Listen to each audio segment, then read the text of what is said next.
Today, we take a trip virtually across the pond to engage Jared Whitaker of the UK in an enthralling conversation about men's issues. But before we get to this much anticipated chat, here's some other important information. Hi, and a hearty welcome to everyone tuning into today's critical podcast. We do appreciate you taking the time to do so. And for the next 30 to 45 minutes or so, we are going to engage our amazing guest, Jared Whitaker of the United Kingdom, on his critical work of advocacy and coaching, and you name it, on behalf of men and boys. Hi, my name is Dipchand Ramcharitar. I'm the Outreach and Development Coordinator at Voice of Men 360. Voice of Men 360 is a non-profit organization based in London, Ontario, Canada, and primarily focused on the upliftment and advocacy for men and boys, though we also reach out to other demographics as best we can. Voice of Men 360 is also part of International Men's Day. International Men's Day has been around for more than 20 years and serving in more than 90 countries, providing similar services on behalf of men and boys. This program is called Open Up. It's a weekly podcast produced and hosted by Voice of Men 360, where we engage with influential leaders and critical thinkers that address key issues with the intent to positively impact society with an emphasis on men and boys. Usually, this program is at 7 p.m. Eastern Time on every Sunday. However, there are times, due to extenuating circumstances, we have to shift to accommodate certain situations. So, keeping all that in mind, and just before we get to Jared, let's have a look at our disclaimer here. We would like to remind you that Voice of Men 360's mission is always delivered with good faith towards peaceful harmony.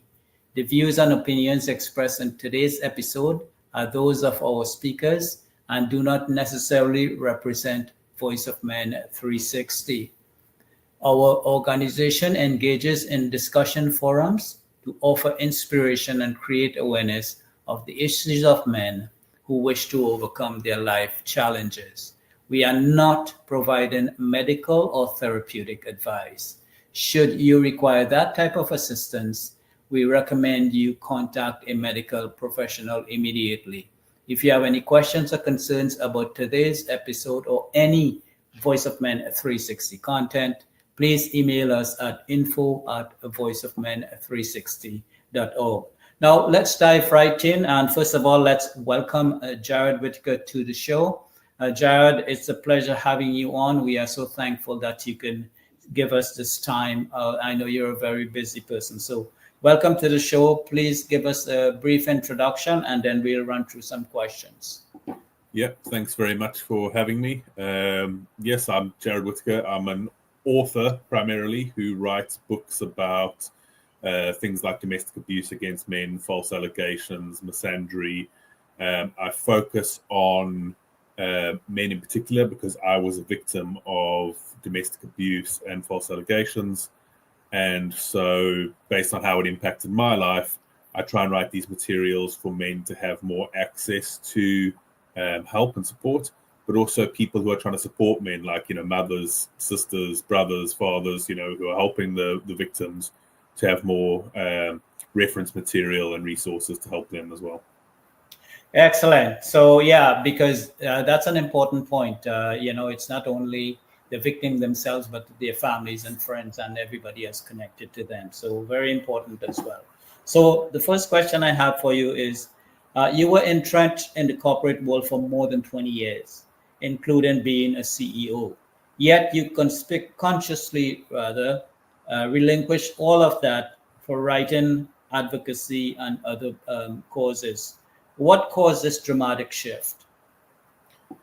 It's not a simple answer, so I'll give you the best answer I can, which is when I was going through everything that I was going through with my abusive relationship and everything after that, there was nothing. You know, I would look for stuff for men and I couldn't find anything to help me. I kind of had to go through it alone, and it was horrific.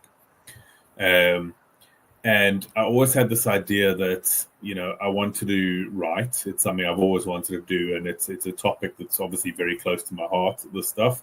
But then as I was still going through it and dealing with the after effects and dealing with court and false allegations coming out there, it was affecting me more and more and more. And I actually got to the point that I ended up suffering 2 heart attacks. And, you know, part of it just made me realize that I have an opportunity to do something that I'm capable of doing. I'm good at writing. I have a story to tell, and I can try and help and reach other people. And it's my responsibility to take that opportunity and do it, because there's a lot of men, a lot of people, but a lot of men that need the help, need some sort of resource, need someone to stand up and say, you know what, this happened to me. You know, and it can happen to anyone, but here's something to understand. You know, how you can read my books, you can follow my story, follow my YouTube channel, and see that, you know, I'm not alone. Here's some information, here's things I can do. And I just thought I had a responsibility to start doing that. Well, that's very important. And actually, you've answered the second question as well in that, answer that response that you gave. So just to touch a little bit more on that, would you like to add any advice you can give to men who has gone through or is going through something similar to what you have been through? Learn. I think the number one piece of advice I always give to every guy I talk to is learn. So learn as much as you can about domestic abuse, but like the tools and techniques that abusers use. You know, these things you hear all the time, like gaslighting, isolation, triangulation. The more you learn about them and understand them, the more you can see how they've been used against you, and the more you can understand what was done to you. I think it's very important to understand when you're in an abusive relationship, it's not your fault. You know, you shouldn't blame yourself. You do, but you shouldn't. And Right. You feel this kind of guilt that you've done something. But the more you understand that someone did something to you, you didn't allow something to happen, or you didn't make something happen. And the more you understand what was done to you, the more you can move past it. And, you know, I always say that you need to get to the point that you can forgive yourself. And then you need to get to the point where you realize there's nothing to forgive yourself for. That's, to me, that's what learning brings. Exactly. That's some critical advice there. Speaking of which, how can we better support men including current support services who are victims of domestic abuse?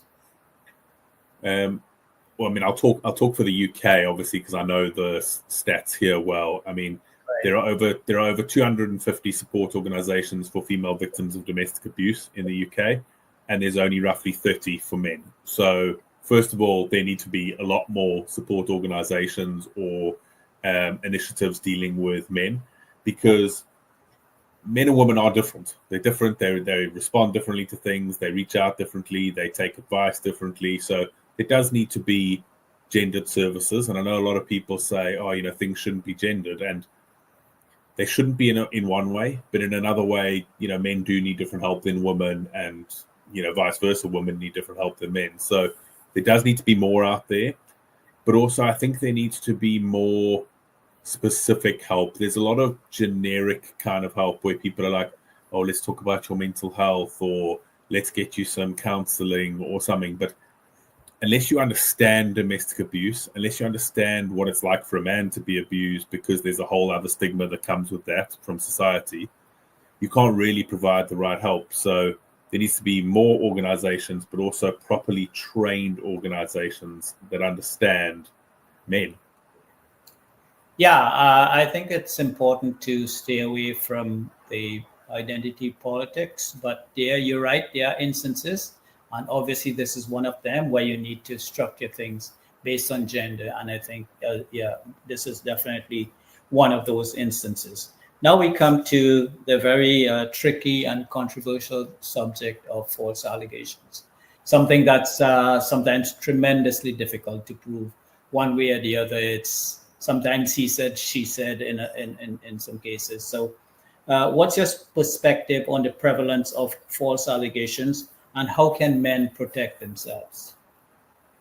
So it's interesting if you look up online, like if you Google it or if you ask an AI, are false allegations common? It'll always say the same thing, false allegations are rare, they don't happen very often. But I mean, I talk to probably 10 different people every day that have had a false allegation laid against them. And you can see from the evidence and things like that it's a false allegation. Obviously, I wrote a book on this and interviewed loads of men about it. I was falsely accused of lots of things as well during court proceedings. So I think it is quite prevalent. It is getting more prevalent, especially where it can be weaponized. For things like custody hearings and things like that, it becomes weaponized by, a partner who says, "Oh, he was abusive to me," and then automatically they're on the on the front foot when it comes to legal proceedings. So, look, it's incredibly difficult to give any advice to say how can you not be falsely accused of something, because that would mean locking yourself away in a room and never being out in the world. Because you might be in a relationship that you're happy with, and then it might be fully amicable and you decide to split and maybe get divorced, and maybe your wife at the time goes to see a solicitor about the divorce, and they like you and it's amicable, and that solicitor is a bad apple and says to them, well, let's say he abused you because we can get more money that way and we can get you help with your legal funds and things like that, and suddenly you're the victim of false allegation out of nowhere. So it's very difficult to protect against. There's more probably better ways of learning advice to, if you've been falsely accused, things to do, because it's almost impossible to stop it happening, because anyone at any time can just go and make an allegation about you, and it doesn't have to be based on fact.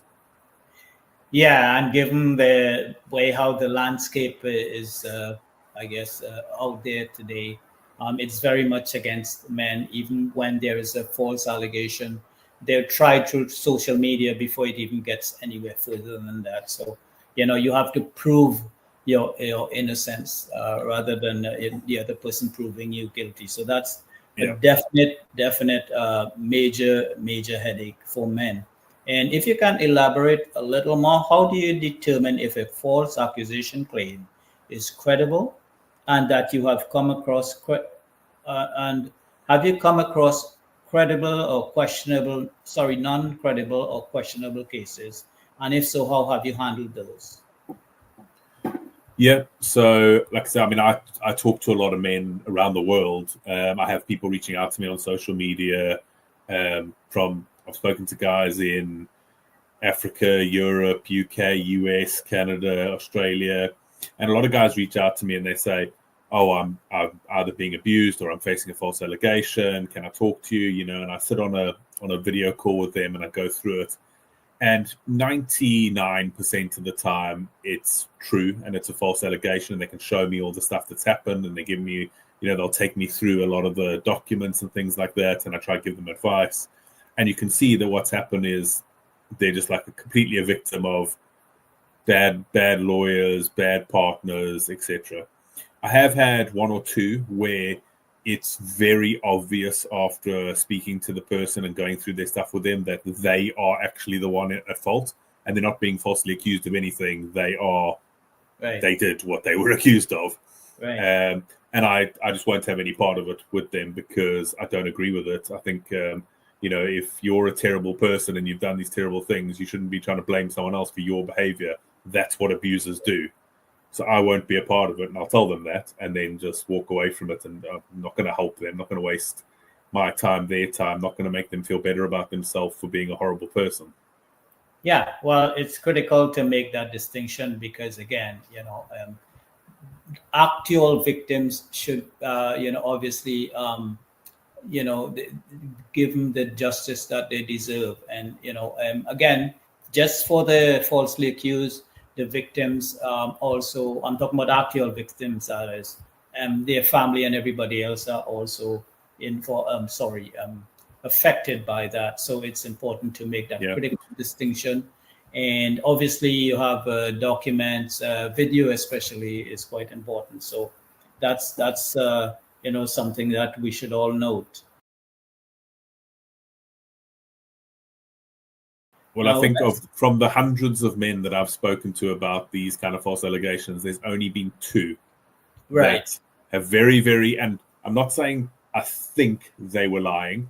They were 100% lying. They gave me their evidence, which showed that they were and it was very, I'm not going to judge someone based on he said, she said, because I know that's how false allegations work. But you can really, when you look at the evidence and these people are just trying to pretend they didn't do something, that's when you know. Yeah. Well, let's switch a bit to parental alienation. Can you discuss the impact of parental alienation on the non-custodial parent as well as the children? Yeah, look, it's massive. So when parental alienation happens, I mean, there's two. Let's look at two categories. One where you don't get to see your children because of it, and the second one where you do get to see them, but the relationship is affected. So in the one case, we just don't get to see your children because parental alienation is taking place so hectically and you're being prevented from seeing your children. I mean, it's devastating. You're literally a parent that is suddenly no longer allowed to see their own child, no longer allowed to be in their life, no longer allowed to talk to them, have anything to do with them. You feel almost like your arm is being cut off, like a big piece of you is missing. And it makes you feel terrible about yourself because you feel like a bad parent, but you also feel terrible for the child because they now are missing their parent who you know that they love you, but they're being prevented from seeing you by a horrible parent who's alienating them. Then you get the second. Sorry. Yeah, sorry, I didn't mean to interrupt. I thought you were finished. Go ahead, please. No, I was going to say you get the second scenario where you do still get to see them, but you can see that the relationship is being heavily tainted by what the other parent is saying and doing. They're constantly in the children's ear about you, about, they're a terrible person, they're horrible, your father's done this, your father's done that. And you can see, obviously, children, especially if they're living with the custodial parent, they live with them, they love them, and they're hearing this all the time. It's very easy for them to be turned against you. And then sometimes you do get a combination of the two where you're not allowed to see your kids for a long period of time. Then you see them, but they're being told things, and it's back and forth. It's probably the biggest, purest form of evil that exists in the world, I think, using a child as a weapon against someone. Unfortunately, but true. And just a couple of quick points here. When I say non-custodial parent, usually that's men, that's one. And two, part of keeping the kids away from the non-custodial is sometimes part of that is having a restraining order against them. So, they can't, legally, they can't do anything from that point. So that's very, very disturbing and tragic.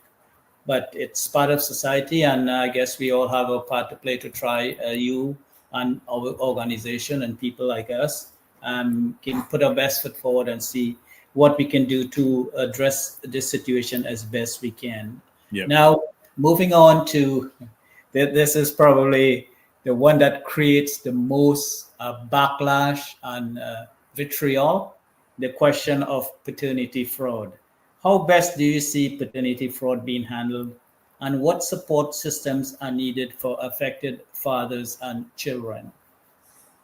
Yeah, so, I mean, obviously the easiest way to deal with it is to just say all children and parents have to have a DNA test at birth. That's the fix-all. That's never going to happen in a million years, though. So I think so, yeah, sadly. I think what needs to be introduced, and this kind of goes for paternity fraud and for false allegations, is there needs to be severe repercussions for people that do these things. So if a woman has a baby with another man and then doesn't tell the father, who then ends up raising this child and finds out, oh, this child isn't mine, there needs to be severe criminal repercussions for that. Same as making a false allegation.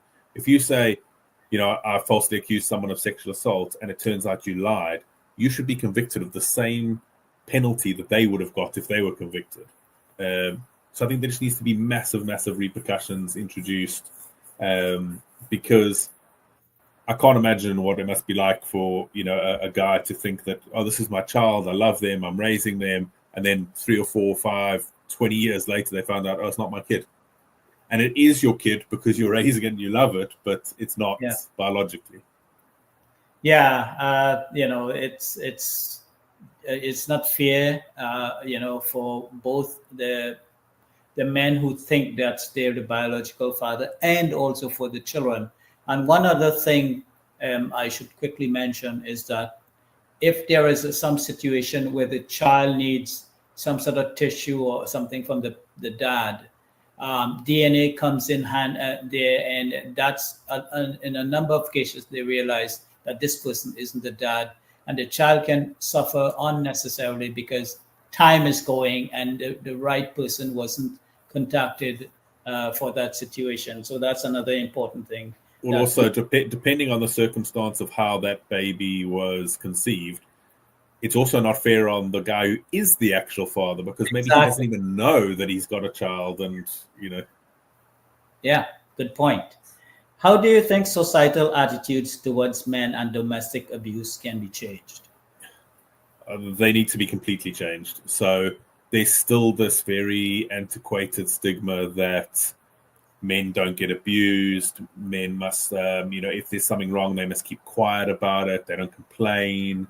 And first time I went to the police station to tell them that I was being abused, they laughed at me and they told me to get out. And part of that is because of my size. I'm a very big guy. And they looked at me and thought there's no possible way you could be being abused. So off you go. And they literally laughed in my face. But there needs to be this thing that abuse isn't about size. It's not about gender. It's not about anything. It's about power. And anyone can be abused.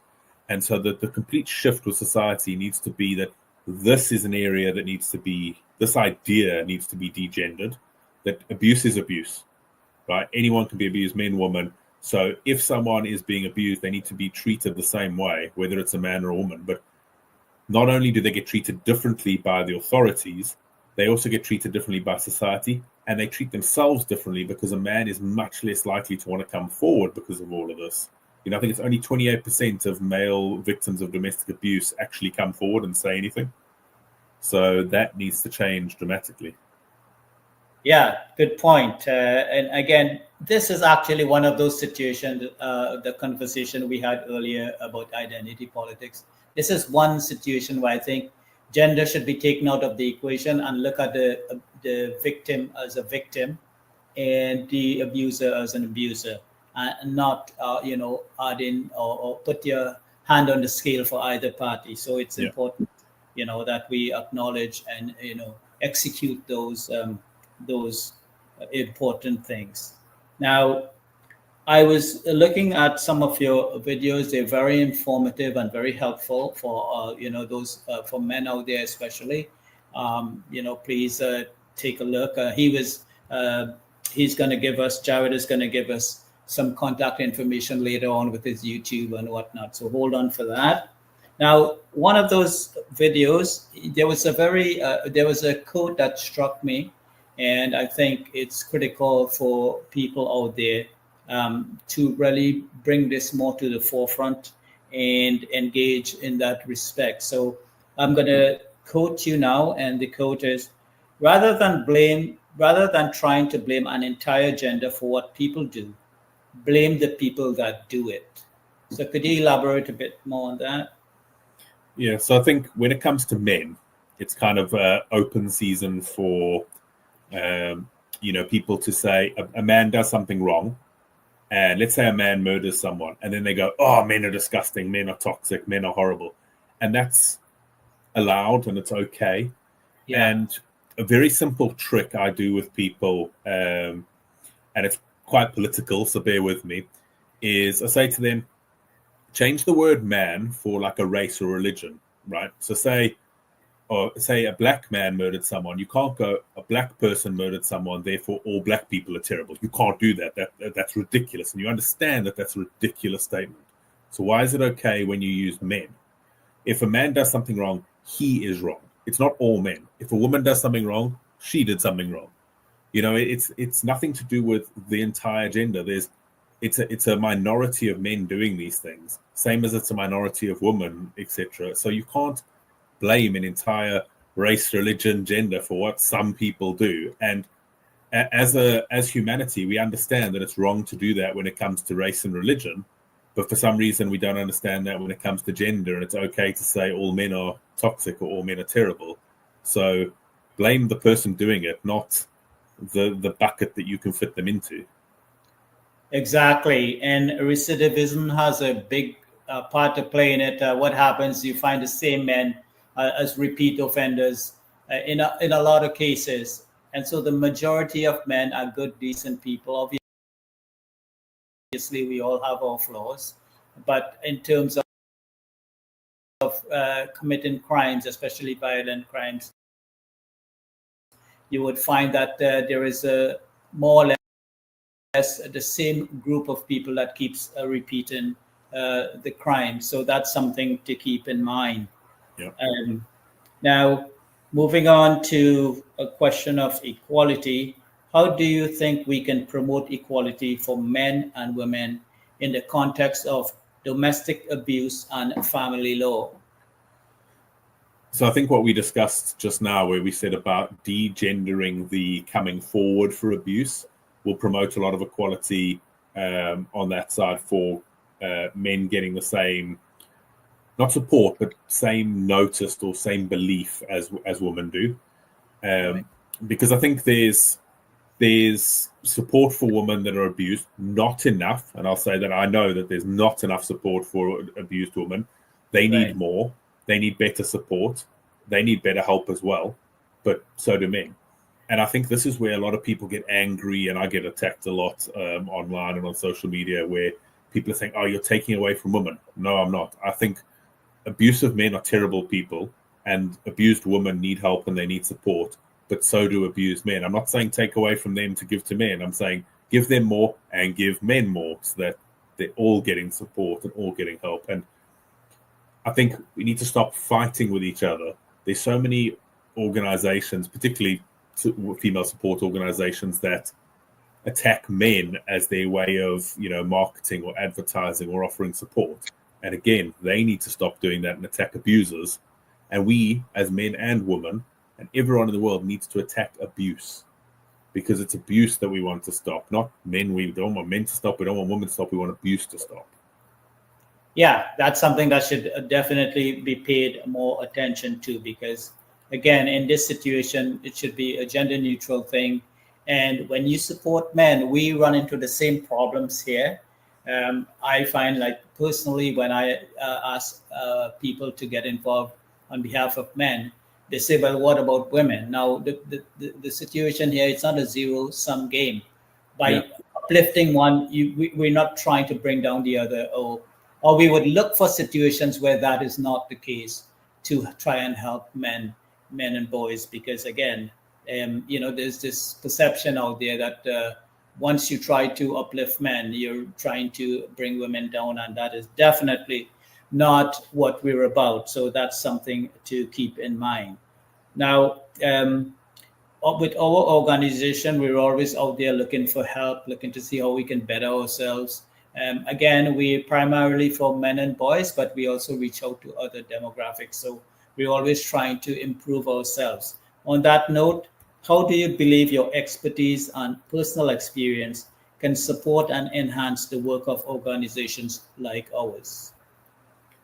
Yeah, like I said, I mean, there's lots of good organizations out there, like yourself and other people I've spoken to, that do good work, and they're raising good awareness in that. But I believe the thing I'm doing is I've lived it. I'm not just trying to raise awareness for something that needs to have awareness. I've lived it. I understand it. So when I reach out to guys and I talk to them, and I do training for organizations and stuff like that, they can see it firsthand, what I've gone through, what I understand, how it affected me in all the different ways. And unfortunately, because I've been through it all, domestic abuse, false allegations, parental alienation, I cover quite a lot of that spectrum, and I think it's that knowledge of what it's like to be on that side and to be able to connect with the people who need the help, I think is really important.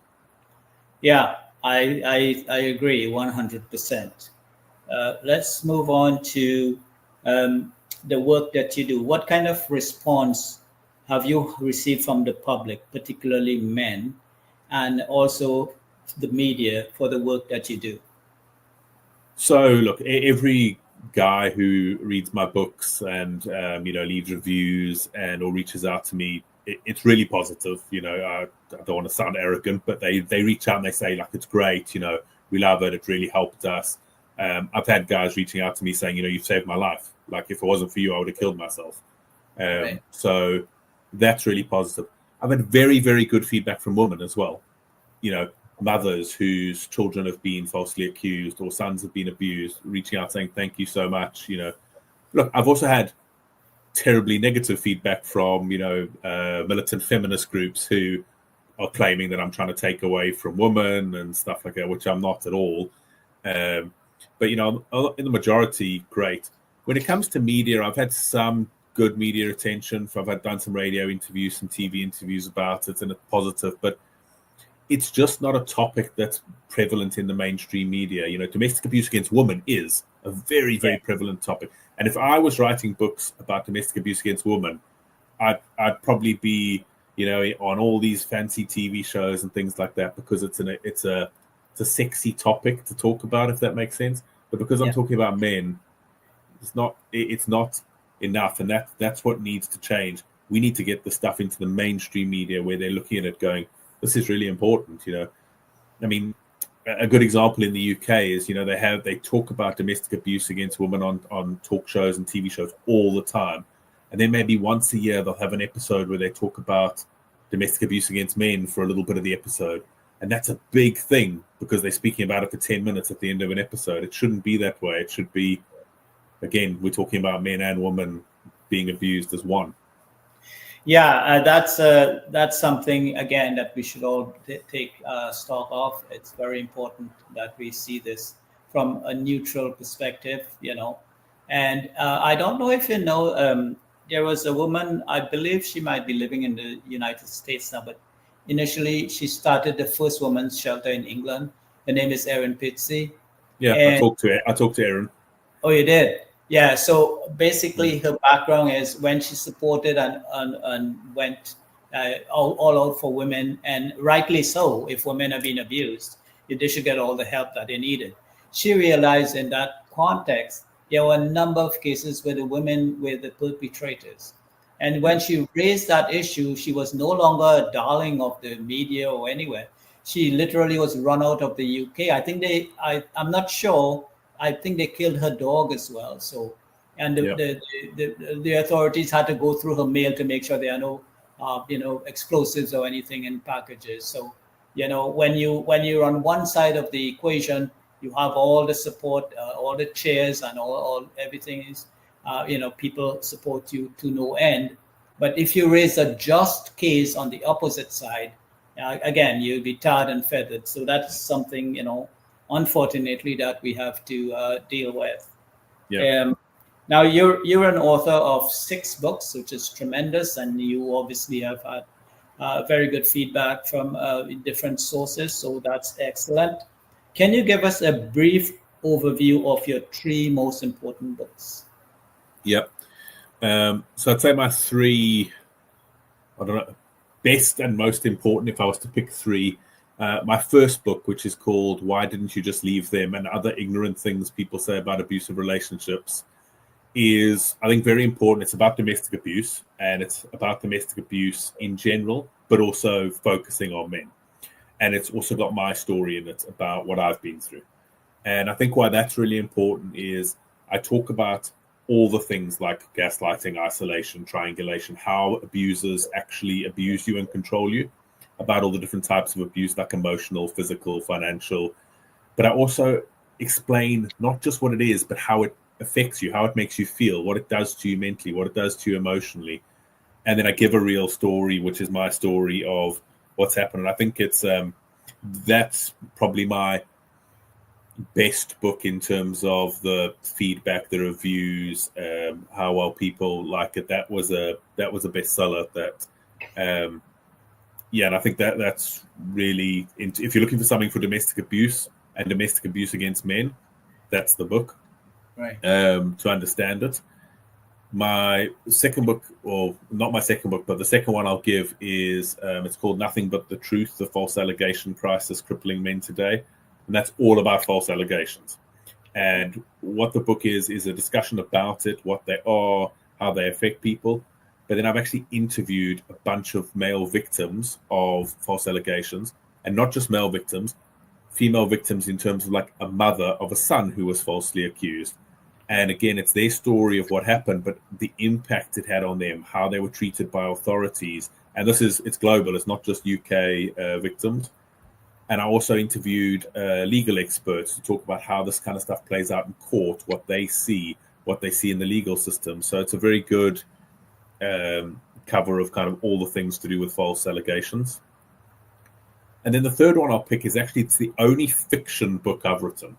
So I've written 5 non-fiction and 1 fiction book. And the fiction book is called The Words We Never Heard. And what I wanted to do with this one, it's about a man who's been domestically abused, but it's written in the first person. So you're seeing everything through his eyes, and it's in the form of his journal entries. And what this one really drives home and really helps with is you get to feel what it's like as a victim of abuse, as a male victim of abuse, when it's happening and what it does to you mentally. And you can see from his journey throughout the book how his thoughts start changing, how his attitude starts changing, how his life changes, how he feels about himself, how his thought process changes completely. And it's very, very realistic. It's a very horrible book, so it's not a nice read, but it's very true and accurate. And I'm really proud of that one, because I think it really gives across the feeling, which I think is important. You know, I didn't want to write a textbook on these are all the things you need to know about domestic abuse and this is what they mean. This one really drives home what it does to you as a person.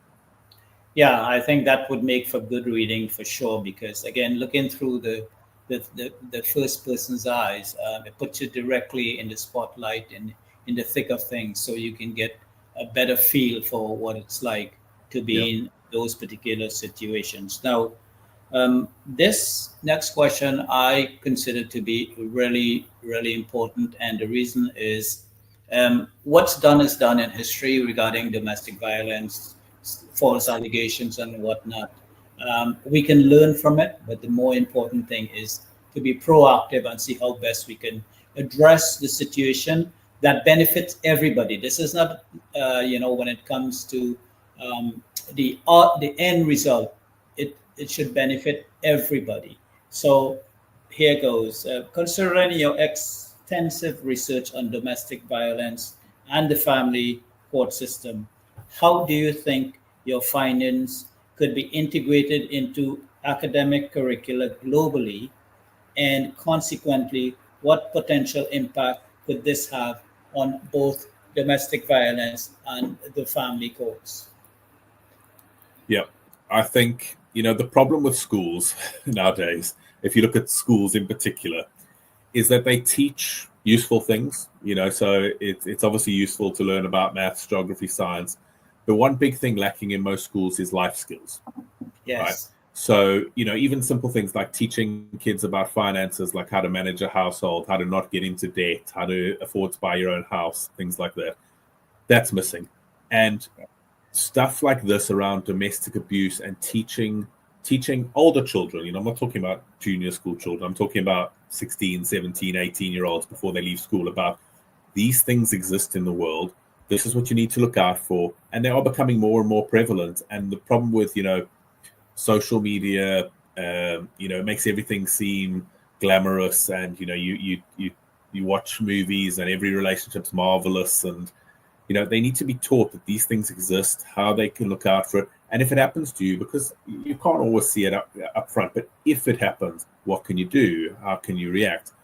The fact that they should be taught that this happens to anyone, so that they don't go off into the world and there's another generation of people thinking only women can be abused and men can't be abused. So I think it's incredibly important to have something taught to children at a high school level where they understand the principles of domestic abuse, that it can happen to anyone, what it means, what to look out for, what support organizations there are, how they can look out for someone in their life who might be going through this and can help them.